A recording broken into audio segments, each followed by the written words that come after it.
नमस्कार प्यारे मित्रों। चलिए हम लोग प्रॉफिट एंड लॉस में आगे बढ़ रहे थे। प्रॉफिट एंड लॉस में देखेंगे, कुछ क्वेश्चन देखते हैं, उसके बाद नए टाइप्स की ओर बढ़ेंगे। ठीक है, चलिए। एक दुकानदार अपनी वस्तु पर अंकित मूल्य क्रय मूल्य से 40% अधिक अंकित करता है। आप यहां देखिए, हम नीचे देख रहे हैं। ठीक है, वह अपने ग्राहकों को नगद भुगतान पर 5% की छूट देता है। उसे छूट का भुगतान करने के बाद 1064 मिलते हैं। उसका लाभ कितना है रुपया में, ये बताइए। देखिए क्या बात है, कहीं भी आप भी खरीदारी करने जाइएगा और कैश पेमेंट तुरंत कर दीजिएगा ना, तो दुकानदार खुश हो, चलो उधारी क्रय करने वाला खरीदार नहीं है, तुरंत भुगतान कर रहा है, कुछ छूट दे दो। ठीक है, और जो उधार खरीदता है उसको छूट नहीं देता है, 2% बढ़ा के ही लिख लेता है। ठीक है, कि उसका भी तो कहीं लोन चल रहा होगा ना। वो पहले भाप जाता है कि आप उधारी हैं कि क्या हैं। क्वेश्चन पर आते हैं, कह रहा है अंकित मूल्य जो है, एमआरपी जो है, छपा हुआ जो मूल्य है उस पर उसको सीपी से, कॉस्ट प्राइस या परचेजिंग कॉस्ट से 40% अधिक अंकित करता है।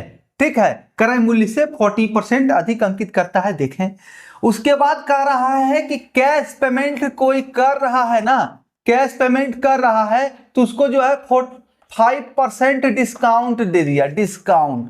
ठीक है, 5% डिस्काउंट दे दिया। तो इसके बाद इस विक्रेता को 1064 रुपया मिलता है, 1064 रुपया मिलता है। तो क्वेश्चन कह रहा है उसका लाभ कितना है। तो पहले समझें, एक बार 40% बढ़ा दिया कॉस्ट प्राइस पर, जो बढ़ा हुआ मूल्य है उस पर 5% घटा दिया, यानी कि 2% को सबसे पहले आपको एक कर लेना है। यानी पहले प्लस 40%, दूसरा बार -40%, -5%, 40 नहीं सॉरी 5%, इन दोनों को एक करना है। तो कैसे करते हैं, तो इन दोनों को आपस में घटा दिए, 40 में से 5 चल गया 35। अब इन दोनों को आपस में गुना करेंगे, 200 भागा 100 करते हैं तो बच गया 2। तो 2 क्या होगा, 1 प्लस 1 माइनस, तो आपस में गुना करके माइनस हो गया तो -2, यानी कि 33% ओवरऑल इफेक्ट पड़ा सीपी पर, सीपी से 33% अधिक, यानी हमारा प्रॉफिट हो गया 33%। प्रॉफिट इक्वल टू 33 हो गया, ये 33 हमारा प्रॉफिट हो गया। यानी कि ये जो एसपी है, सेलिंग प्राइस हुआ ना, ये डिस्काउंट के बाद जो उसको प्राप्त हुआ दुकानदार को, वो क्या हो गया, सेलिंग प्राइस, विक्रय मूल्य। तो विक्रय मूल्य क्या हो गया भाई, 33% प्रॉफिट हो रहा है, तो ये 133% हो गया। 133%, तो भागा दे दिए 133 से 1% और गुना 33 कर देंगे, क्योंकि हमें तो लाभ पूछा जा रहा है ना, लाभ। ठीक है, तो देखिए अब ये 64 किससे भागा जाएगा, 3 है इकाई अंक पर, यूनिट डिजिट का क्लास देखिएगा तो पता चलेगा कैसे भाग देना है। तो 3 इकाई अंक में क्या गुना करते कि ये 4 हो जाएगा, तो केवल और केवल 8 से गुना करना पड़ेगा, तभी ये 4 होगा। ठीक है, 8 तिहाई 24, 8 गुना 3 24, तो 8 बार में, अब 18 बार में तो होगा नहीं, 1800 हो जाएगा, 133 है तो हमें 1064 चाहिए, यानी ये 8 बार में कट गया। तो 33 गुना 8 कीजिएगा, आपको पढ़ा कहा था मैंने याद रखने, याद किया है कि नहीं आप जानिए, 264। ठीक है, आंसर हमारा प्रॉफिट। अब नहीं याद किए में पिटाई खाइएगा, और क्या है। चलिए 264, देखिए डंटा पिटाई नहीं होता है, किस्मत का भी मार होता है। एग्जाम में अगर क्वेश्चन सॉल्व नहीं होगा, समय खा गए आप किसी क्वेश्चन में, तो वही आपका पिटाई हो गया। ठीक है ना। अब बच्चे थोड़े ही हैं कि आपको डंटा से मार के समझाया जाए, आजकल तो बच्चों को भी मारना मना है।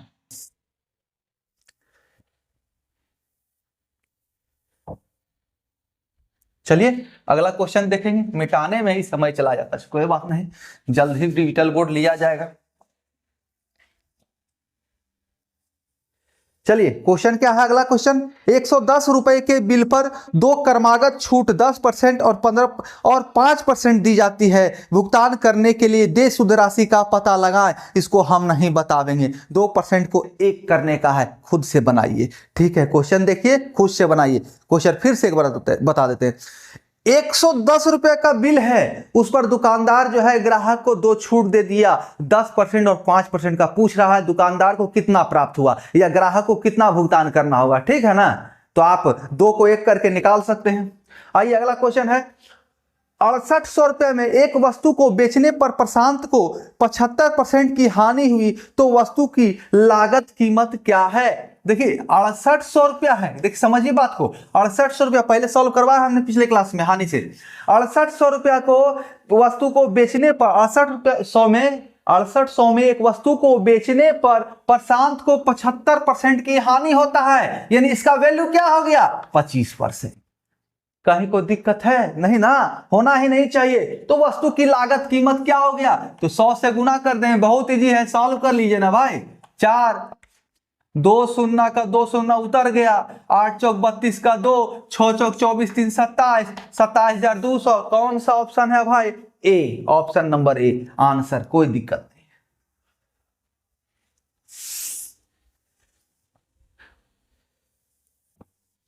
तनिक भी परेशान नहीं होना है, ठीक है। हम हैं आपके साथ, बिल्कुल फ्री क्लास। आपको अगर लग रहा हो कि हमको कुछ विद्यार्थी ऐसे हैं कि किताब कॉपी नहीं ले पा रहे हैं, तो वो भी कमेंट कर सकते हैं, हम उनको भेज देंगे, ठीक ना, कोई दिक्कत नहीं है। चलिए अगला क्वेश्चन देखते हैं। एक वस्तु के क्रय मूल्य एवं विक्रय मूल्य का अनुपात 20:21 है, तो लाभ प्रतिशत क्या है। वाह, क्या क्वेश्चन पूछा है, कह रहा है क्रय मूल्य एवं विक्रय मूल्य का अनुपात, यानी सीपी एसपी अनुपात है आपका 20:21। तो प्रॉफिट परसेंट, P%, जहां परसेंटेज पूछा जाए वास्तविकता से कोई मतलब नहीं है, रेशियो से निकल जाएगा। देखिए मान लीजिए 20 रुपया का सामान है, 21 रुपया में बेच दिया, तो प्रॉफिट 1 रुपया का। तो किस पर होता है प्रॉफिट, इस सीपी पर होता है। तो 20, तो गुना 100% निकालने के लिए तो 5, यानी कि 5% आंसर, कोई दिक्कत नहीं, बहुत ही शानदार तरीके से। चलिए अगला क्वेश्चन देखते हैं, ऑप्शन नंबर सी।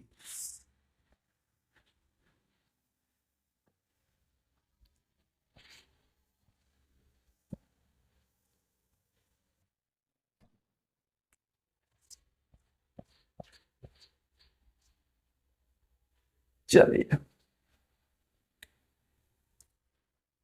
आइए देखते हैं। अब एक अलग टाइप की ओर हम लोग बढ़ जाते हैं भाई। देखिए क्या होता है बिजनेस में, क्या होता है कि एक चैन चलता है, एक चैन चलता है। मान लीजिए ये मैन्युफैक्चरर है, मैन्युफैक्चरर, ठीक है, मैन्युफैक्चरर है। मैन्युफैक्चरर क्या किया, अपना माल निकाला और जो स्टॉकिस्ट है उसको दे दिया, स्टॉकिस्ट को दे दिया। स्टॉकिस्ट क्या किया, इसको जो है रिटेल सेलर है ना, रिटेल सेलर यानी रिटेलर को दे दिया, ठीक है, रिटेलर को दिया। और रिटेलर क्या करता है, इस माल को यहां कस्टमर तक पहुंचाता है, यानी कि उपभोक्ता तक इसको पहुंचाता है, ठीक है। और भी चैनल होते हैं, और भी बीच में चैनल आ जाते हैं कुछ कुछ प्रोडक्ट्स के लिए, ठीक है। तो फिलहाल इतना समझिए, मैन्युफैक्चरर स्टॉकिस्ट को दिया, स्टॉकिस्ट रिटेलर को दिया, रिटेलर आके कंज्यूमर को दिया, यानी कि 1 2 3 चौथा स्टेप में कंज्यूमर के पास मिनिमम पहुंचता है कोई भी सामान, ठीक है। आप समोसे की दुकान की चर्चा ना करें क्योंकि तो नुक्कड़ पे खुली हुई है, और आप जाके डायरेक्ट ले सकते हैं उत्पादक से, ठीक है, जो उत्पन्न कर रहा है उसको। आप समोसा में भी कहिएगा तो आटा है, आलू है, तो इसमें भी चैन जुड़ जाएगा, ठीक है। अब समस्या क्या है, क्या करता है मैन्युफैक्चरर, कोई चीज अगर उत्पादन किया तो जो इसका लागत मूल्य है, कॉस्ट प्राइस, उसमें तो कुछ ना कुछ तो प्रॉफिट अपना ऐड करेगा। बिना प्रॉफिट का निस्वार्थ भाव से धरती पर कुछ भी नहीं चलता है, नहीं तो ये कंपनी जो है बंद हो जाएगा और मैन्युफैक्चरर रोड पर आ जाएगा। तो कुछ 1%, 2% या 5% कुछ भी तो ये अपना प्रॉफिट जोड़ेगा।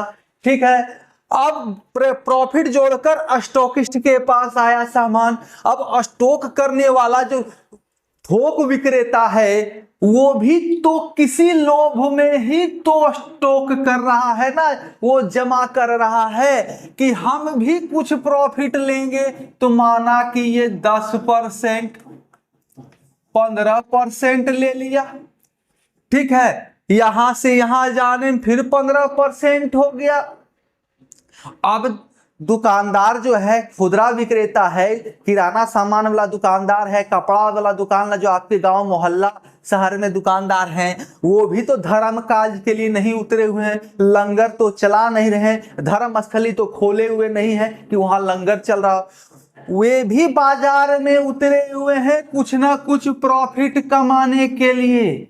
वो भी बाजार में उतरे हैं कुछ ना कुछ प्रॉफिट कमाने के लिए। तो ये भी मान लीजिए 10% अपना ऐड कर दिए। ठीक है, तो देखिए कितना 3 चैनल से मिनिमम जो है परसेंट में रेट जो है सीपी से बढ़ते जाता है, कॉस्ट प्राइस से इंक्रीज करते जाता है। ठीक है, तो इसी को समझना है कि अंतिम जो है सेलिंग प्राइस हमारा क्या बनता है। जब ऐसा क्वेश्चन दिया हो कि जो है मैन्युफैक्चरर 10%, 5% प्रॉफिट लिया, स्टॉकिस्ट जो है 5%, 10%, 15% प्रॉफिट लिया, रिटेलर भी 10%, 5%, 15% प्रॉफिट लिया, तो इतना रुपया का 10,000 के सामान का कितना मूल्य हो जाएगा सेलिंग प्राइस, या ग्राहक ने उस सामान को कितना में खरीदा।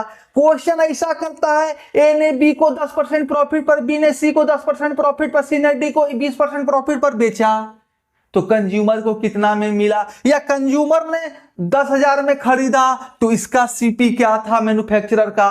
तो ये सारा होता है क्वेश्चन में। ठीक है, तो समझिए बात को। ऐसे प्रश्नों के लिए क्या करना होगा, अगर कंज्यूमर सीपी निकालना है, कंज्यूमर सीपी निकालना है, ठीक है, कंज्यूमर सीपी निकालना है, यानी कंज्यूमर को क्या लागत मूल्य लगा, या कंज्यूमर का क्रय मूल्य क्या है, परचेजिंग कॉस्ट क्या है, पीपी कहिए, परचेजिंग प्राइस कहिए, सीपी पीसी जो कहना है वो कहते रहिए।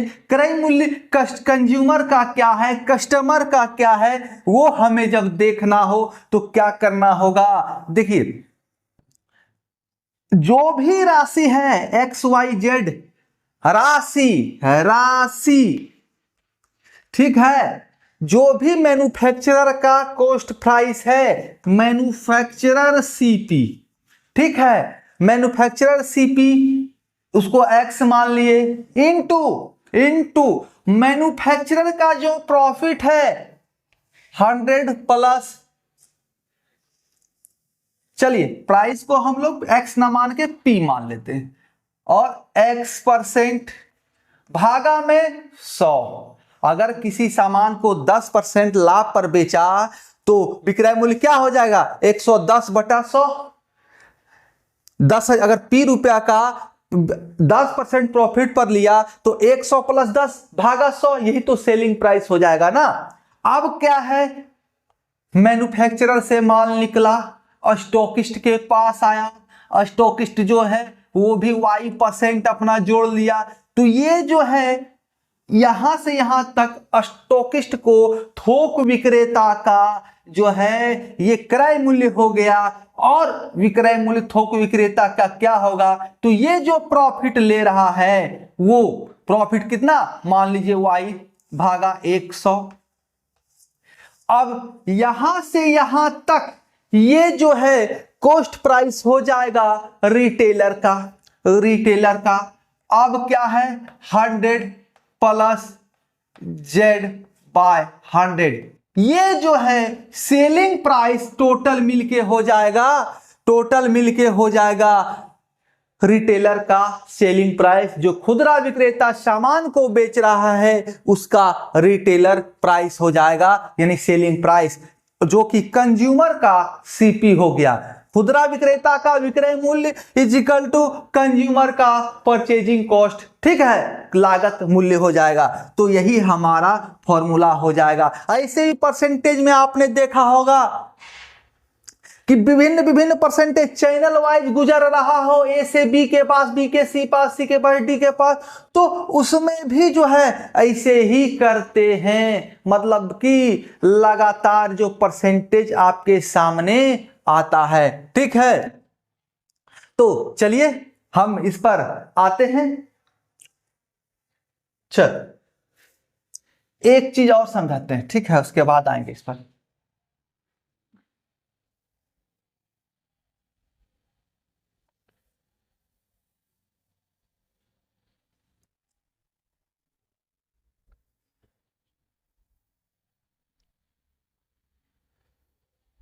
अब देखिए कभी कभी क्या होता है, कहता है क्वेश्चन कि ग्राहक जो है इतना रुपया भुगतान किया, ग्राहक का सीपी आपको पता है, ग्राहक जो है, कंज्यूमर जो है, कस्टमर जो है पी रुपया में कोई सामान खरीदा, तो मैन्युफैक्चरर का सीपी क्या हो जाएगा, या निर्माता का जो है क्रय मूल्य क्या हो जाएगा, यानी कि लागत मूल्य क्या हो जाएगा निर्माता का। तो निर्माता का लागत मूल्य यानी कि एमसीपी, मैन्युफैक्चरर का लागत मूल्य, ठीक है, या तो फिर ए से बी को, बी से सी को, सी से डी को, तो ए का लागत मूल्य, ठीक है। प्रारंभिक लागत मूल्य क्या था, कहने का तात्पर्य ये है। पिछला बार था अंतिम विक्रय मूल्य क्या था, या अंतिम लागत मूल्य क्या था, वो था कंज्यूमर कॉस्ट प्राइस या रिटेलर सेलिंग प्राइस, ठीक है।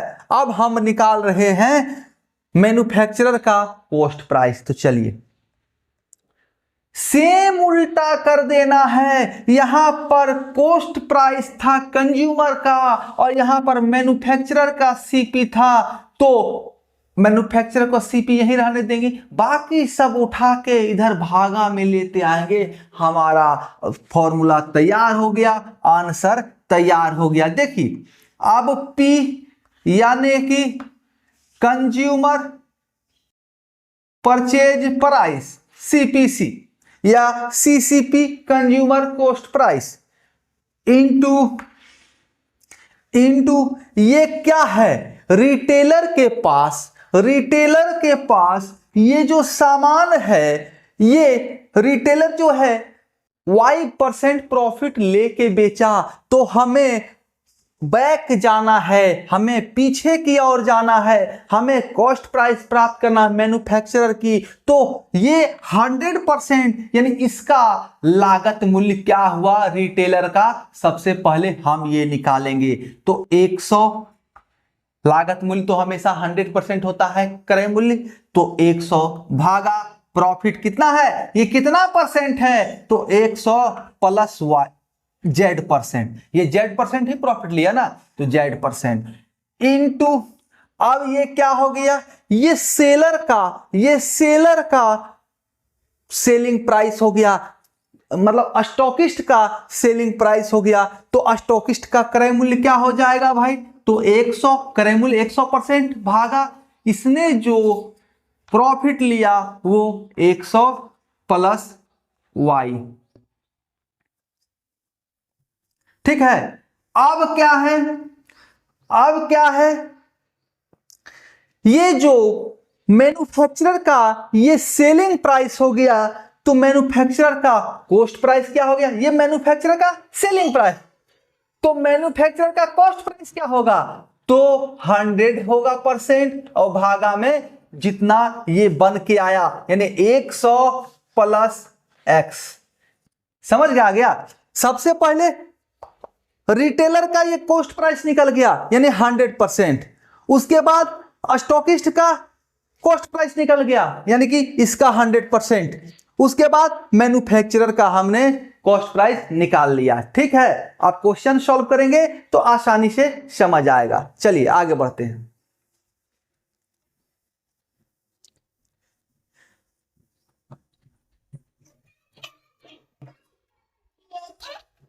ऐसा ही ये देखता।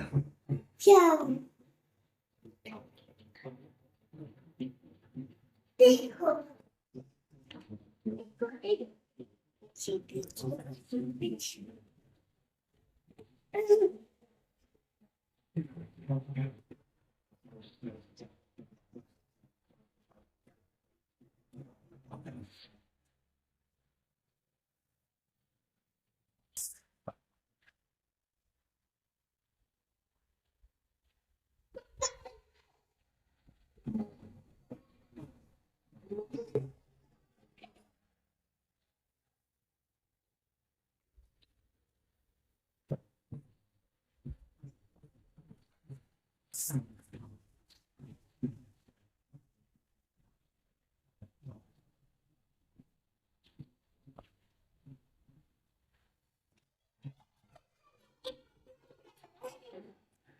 चलिए क्वेश्चन देखते हैं इससे संबंधित, ठीक है। बहुत ही मजा आएगा, कोई दिक्कत नहीं, एकदम आराम से, टेंशन नहीं लेना है, ठीक है।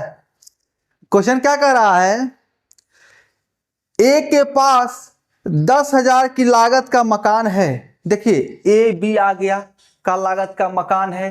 मान लीजिए मैन्युफैक्चरर है, श्रेणी एक चैनल, एक चेन, ठीक है, एक सीरीज चलता हो, ठीक है। इस एक से दूसरे के पास, दूसरे के से तीसरे के पास, तीसरे से चौथे के पास, इस श्रेणी का ये फॉर्मूला था, ठीक है। और कुछ नहीं है, सिंपल सा है, जो सेलिंग प्राइस और कॉस्ट प्राइस का फॉर्मूला है वही है, सिर्फ सीरीज में करना है, ठीक है ना। एक से दूसरे के पास, फिर दूसरा का सीपी क्या हुआ, तीसरा का सेलिंग प्राइस क्या हुआ, यही निकालना है। चलिए क्वेश्चन देखते हैं। ए के पास एक 10,000 की लागत का मकान है, उसने बी को 10% लाभ पर बेच दिया। बी ने पुनः बी ने उसे वापस ए को 10% हानि पर बेच दिया। इस लेन देन में ए को कुल कितना लाभ हुआ, ठीक है। पहले बात को समझिए, सॉल्व करते हैं पूरा बढ़िया से इसको। ए के पास, ठीक है, 10,000 के लागत मूल्य का कोई मकान है, ठीक है, कॉस्ट प्राइस का कोई मकान है। अब इसको 10% लाभ पर, प्रॉफिट 10% लाभ पर इसने बी को बेचा, बी को। तो कितना हो गया 10% इसका, तो 10,000 का 10% 1,000, यानी कि 1,000, चलिए 11,000 में बी को बेच दिया, 11,000 में बी को बेच दिया। बी को क्या हुआ, इमरजेंसी पड़ गया, इसको मकान वो बेचना पड़ा, तो 10% लॉस पर बेच दिया, लॉस पर, 10% लॉस पर, ठीक है। तो इस मकान का, इसका 10% क्या हो जाएगा भाई लॉस का, तो 1100, 11,000 का 10% 1100, ठीक है। तो किसको बेचा, फिर ए को ही बेच दिया। तो कितना हो गया भाई, 11,000 में 1100 घट गया, तो 9,900, 9,900, ठीक है, 9,900 हो गया। मतलब कि ए से बी के पास गया, फिर बी ने ए को बेच दिया। कोई जरूरी नहीं है कि यहां पर ए को ही बेचता, ये सी को भी बेच सकता था, लेकिन बेचारा ए ने रिक्वेस्ट किया कि भैया हमारा मकान है, हमारे पास पैसा आ गया, उसमें मजबूरी में हम बेच दिए थे, अब दे दो हमको। तो बी ने ए को ही दिया वो मकान सी के बजाय, तो 9900 में, तो ए को तो प्रॉफिट हो गया, इसने बेचा 11,000 में बी को और खरीदा फिर 9900 में। तो क्वेश्चन में क्या कह रहा है आपका कि कितना लाभ हुआ, ए को कुल कितना लाभ हुआ, तो 1,000 और यहां पर 100, यानी कि टोटल 1100 का लाभ हुआ, टोटल 1100 का लाभ हुआ। हुआ कि नहीं हुआ बताइए, हुआ कि नहीं हुआ 1100 रुपया का लाभ। इसका कॉस्ट प्राइस कितना है, 10,000, बेच दिया था 11,000, 1,000 वहां लिया, और ये 100 रुपया कम में जो है, ये 100 रुपया कम में ही अपना मकान खरीद लिया। 10,000 इसका कॉस्ट प्राइस था, ये 9900 में ही खरीदा, तो टोटल तो 1100 रुपया लाभ हुआ। इसमें कहीं कोई संशय नहीं होना चाहिए, नहीं ना हुआ। अब देखिए इसको बहुत ही सरल तरीके से हम कर सकते थे, बहुत ही सरल तरीके से। देखिए क्या है, 10% प्रॉफिट हुआ, जब 10% प्रॉफिट हुआ, ठीक है, और 10% फिर लॉस हो रहा है, +10%, -10%, यही ना है जी, यही ना है। अब इन दोनों को अगर हम एक कर दें तो 10 और 10%, तो क्या ये -1% नहीं हो जाएगा? -1% होगा कि नहीं होगा? यानी कि बी का हानि निकल जाएगा 1%, -1%, ठीक है, तो वही हमारा प्रॉफिट हो जाएगा। बी का हानि यानी इसका प्रॉफिट, है ना, बी का हानि यानी इसका प्रॉफिट, क्योंकि ये 11,000 में खरीदा था और ये 9900 में बेच रहा है, यानी 1100 टोटल, 1100 टोटल इसको जो है बी को हानि हो रहा है, यानी ए को 1100 प्रॉफिट हो रहा है, ठीक है। 10,000 के सामान को ये 9900 में बेच रहा है, तो कहीं कोई दिक्कत नहीं होना चाहिए। 11,000 का 1% जो है 1100 ही।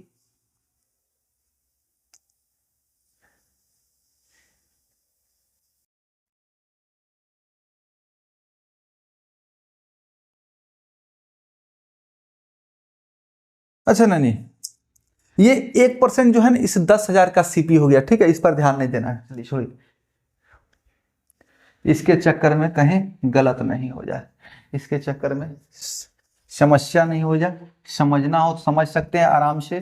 देखिए 1% तो आया था ना, 1% क्या हुआ, इस पर घट गया, ये जो लागत मूल्य था ना शुरुआत का, उस पर 1% माइनस हो गया, तो 1% कितना हो जाएगा 10,000 का, तो 100 हो जाएगा, तो 9900 का ये सेलिंग प्राइस हो जाएगा ओवरऑल 9900 का, तो 9900 और 11,000 में बेचा तो 1100 का प्रॉफिट हो गया, ठीक है। ऑप्शन नंबर ए, नहीं ऑप्शन नंबर सी, ठीक है। अब इसको इस तरह से हल करें, चाहे तो फिर ऐसे हल करते हैं, देखिए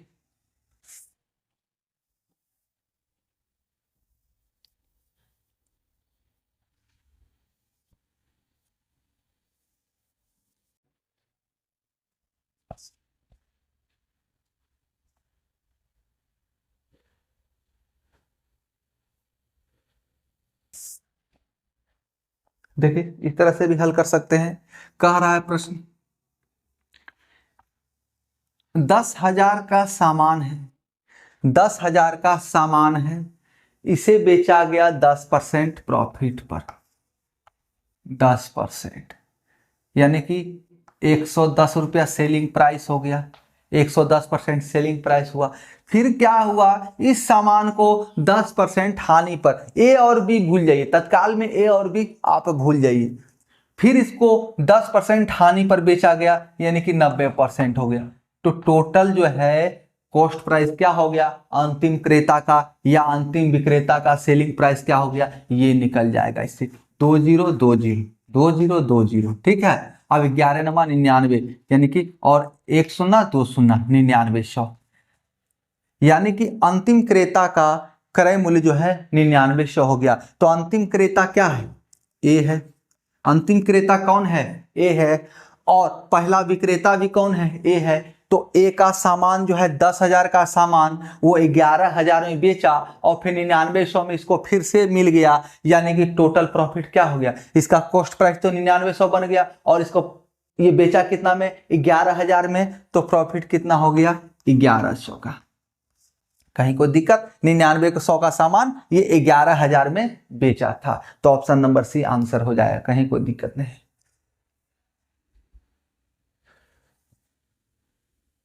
समझाने के लिए डिटेल में समझा दिया हूं।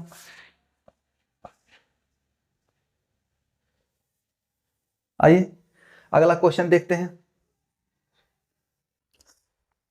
ए ने अपना 10 लाख रुपए का मकान बी को 10% हानि पर बेचा, बी ने वापिस इसे ए को 10% लाभ पर बेच दिया। इस लेन देन में क्या प्रभाव पड़ा, ठीक है। ए को ना लाभ हुआ ना हानि हुआ, ए को 90,000 रुपये की हानि हुई, ए को 20,000 रुपये की हानि हुई, बी को 1,10,000 रुपये का लाभ हुआ, ठीक है। देखिए इसे आप भी बनाइए पिछले क्वेश्चन की तरह है, बहुत ही शानदार क्वेश्चन है, ठीक है। जब तक हम बनाते हैं तब तक आप भी बनाइए। हो क्या रहा है देखिए, बात को समझिए। ए क्या करता है, इसको कोई जरूरत पड़ता है और ये बी को बेच देता है मकान को, 10 लाख का मकान है। फिर बी को भी आवश्यकता पड़ जाता है तो फिर ए को बेच देता है। कोई जरूरी नहीं है कि ए को ही बेचे, सी को भी बेच सकता है, डी को। फिर भी ए कहता है कि भैया हमारे पास पैसा है, मकान हमारा है, हम ही को बेच दो, ठीक है, हम पैसा देने के लिए तैयार है जो तुमको चाहिए। तो ये 10% लॉस पर बेचा, ये 10% यहां प्रॉफिट पर बेचा, ठीक है। ये लॉस हो गया और ये प्रॉफिट हो गया। अब क्या है, क्वेश्चन कह रहा है ए पर क्या, इस लेन देन में क्या प्रभाव पड़ा, ए को कितना लाभ हुआ, बी या ए को कितना हानि हुआ, बी को कितना लाभ हुआ, ठीक है। ऑप्शन में देखिए दिया हुआ है, ऑप्शन के अनुसार अपना आंसर चूज करना है। तो सबसे पहले देखिए 10 लाख, यानी कि 10 पर 5 शून्य, किसी भी पर लाख बनाने के लिए उस पर 5 शून्य डाल दीजिए। क्या है, ये 90% पर ए ने बेच दिया, यानी 10% लॉस, यानी कि 90%, ठीक है। अब क्या किया, बी ने इसे फिर ए को ही 10% लाभ पर, यानी 110% पर बेच दिया, ठीक है। परसेंटेज का क्वेश्चन है, प्रॉफिट एंड लॉस परसेंटेज की तरह ही ट्रीट होता है। देखिए दोनों शून्य, 2 4 शून्य कट गया, 2 4 शून्य, यानी कि इसको गुना कीजिएगा, 11 गुना 9 99, 2 शून्य और 2 शून्य यहां से, यानी कि 4 शून्य, ठीक है। 99 पर 4 शून्य, यानी कि 9,90,000, ठीक है, 9,90,000 हो गया। अब ये क्या हुआ, ए का इधर कॉस्ट प्राइस बन गया और बी का ये सेलिंग प्राइस हो गया, ठीक है। इसका सीपी ए का और बी का सेलिंग प्राइस।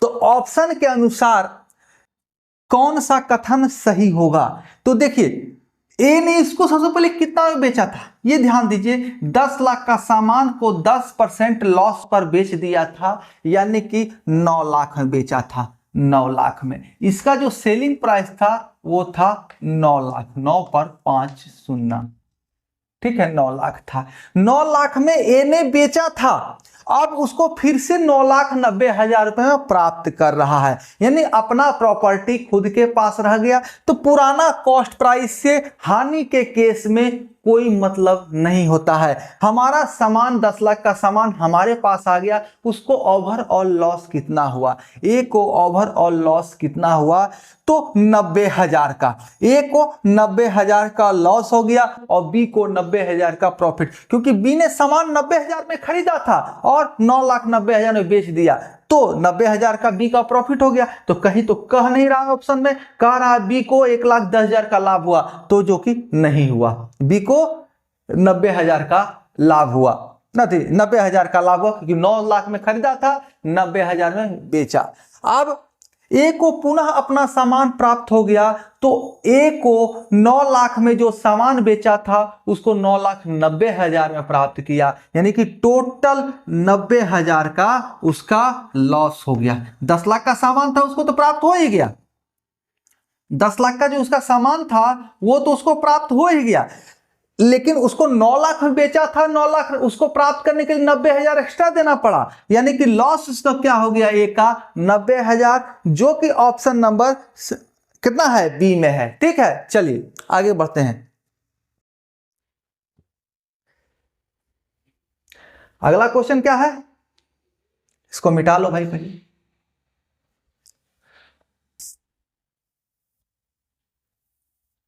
बहुत ही सुंदर लग रहा है ना। चलिए अगला क्वेश्चन है, ए ने एक रेडियो खरीदा तथा इसकी मरम्मत पर 110 रुपया खर्च किया। तब ए ने यह रेडियो बी को 20% लाभ पर बेचा। बी ने इसे सी को 110% हानि पर, सी को 10% हानि पर बेचा। सी ने इसे 10% लाभ पर 1188 रुपये में बेच दिया।